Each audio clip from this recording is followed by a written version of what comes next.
In the early 20th century, the Arabian Peninsula was a land of vast deserts and diverse tribes, each with its own customs and traditions. Yet, it was here, amidst the shifting sands and rugged landscapes, that one of the most significant uprisings of the 20th century began, the Great Arab Revolt.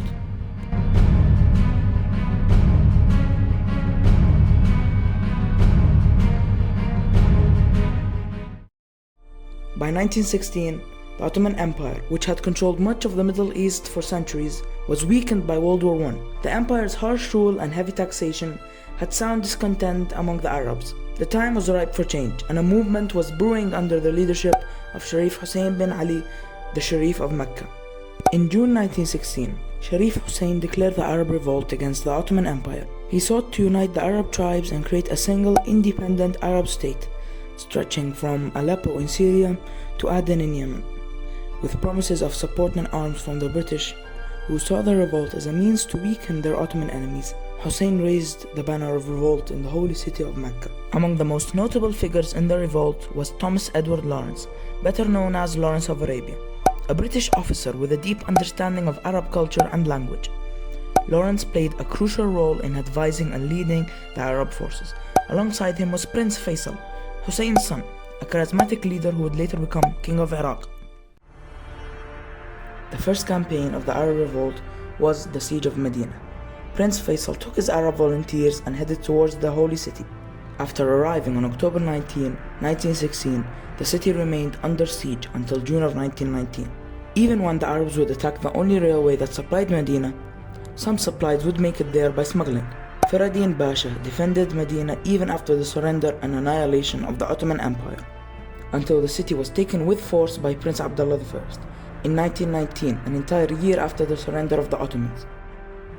After that, they moved on to the coastal city of Wejh, that would later be used as a base for attacks on the Hijaz Railway, the most important lifeline of the Ottoman forces in the south. After Lawrence had trained the Arab fighters on how to ambush, he let them keep attacking on their own while he advanced north to the key port city of Aqaba, a heavily defended city with a 1,200-man garrison. While the Arabs were preparing their weapons for the battle, Lawrence realized a large flaw in the defenses of the city, where the southern side of the city was heavily defended, but the northeast side was loosely defended. So Lawrence's plan was to hit the southern side with a diversionary attack under Prince Faisal, so Lawrence himself could take the main force around and attack from the north. His plan worked. They overwhelmed the Ottomans and took the city on July 6, 1917. After this battle, the Arabs advancing north from Aqaba had already reunited with the British forces coming from Egypt and Palestine, so they all began to head north until they reached Amman. Amman was much more difficult than Aqaba. The garrison was much stronger this time, with 5,500 Ottoman troops defending it. There was no way that the unchained Bedouins of Mecca could take the city filled with trained troops and artillery. So on 27th March 1918, Prince Faisal, Lawrence of Arabia, and Field Marshal Chetwood met up and were given oversight of the invading force under the command of Major General John Shea. So two light horse regiments moved north to block the Ottomans' retreat on March 29th. Soon after dawn, German and Ottoman artillery began shelling the entrenched dismounted troopers, British infantry, and Arab formations. German and Ottoman forces made several counterattacks, all of which were held and ultimately repulsed, including one on the northern flank. During the 29th of March, units of Shia's force west of Amman were bombed by 13 German aircraft. During the raid, 39 casualties were suffered by troops and the Egyptian Camel Transport Corps personnel. After many British attacks had failed, Major General Chater, an Anzac commander, recommended a swift night attack. So on 2 a.m. on March 30th, 5,000 men raided Amman, destroying Ottoman offices and artillery positions, taking 1,300 prisoners, and the rest either deserted or were killed. The capture of Amman boosted troop morale and gave them the courage to push on. The last objective for the revolt was the city of Damascus. But before that, they had to push on through Irbid, Al-Ramtha, and Daraa. This was the last line of defense for the retreating forces heading to Damascus, which was formed by the Ottomans, which were now under the command of German Marshal Lehman von Sanders and General Murat Bey. The Allied forces pushed north into the cities of Irbid and Al-Ramtha, where the Ottomans fought a rearguard position. So the 146th Regiment, commanded by Lieutenant Colonel Führer von Hammerstein Gazmold, had arrived at Al-Ramtha the day before the attack. This regiment, together with the 3rd Cavalry Division and 63rd Regiment, made up the 4th Army troops. On September 26, 1918, British, Anzac and Arab forces under Lawrence and Faisal attacked, but all attempts were repelled by the Fourth Army. Even though the Ottomans were making good progress holding off the Allies, Lehman von Sanders decided retreating and holding Damascus was a better choice. Ahead of Lawrence and Faisal, Australian aircraft reconnoitered Daraa on the 27th of September, when the railway station was seen to be filled with hundreds of rolling columns of retreating troops and transport, which was also seen on the roads heading north towards Damascus.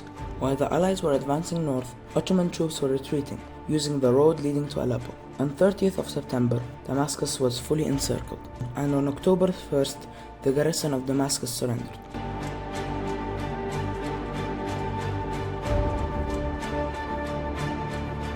And on October 30th, the Ottoman Empire surrendered, and the war came to an end.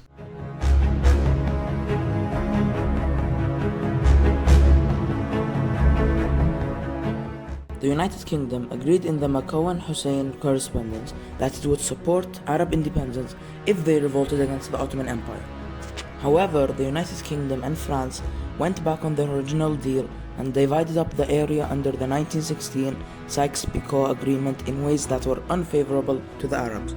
Further confusing the issue was the Balfour Declaration of 1917, which promised support for a Jewish national home in Palestine. This series of events is a betrayal of the Arabs by the British, who very clearly lied to them. After the Sykes-Picot Agreement, all of the Hijaz princes went to live in one of the British protectorates. Prince Abdullah went to Jordan. Prince Faisal went to become Prince of Syria in 1920, but left French occupation the next year and became the King of Iraq. In conclusion, the Arab people were misled and manipulated by false promises and deceptive tactics into supporting the British military during World War I. Believing they were fighting for their own independence, they unknowingly contributed to the downfall of the Ottoman Empire, only to find that their aspirations for sovereignty were betrayed by the very powers that they had assisted.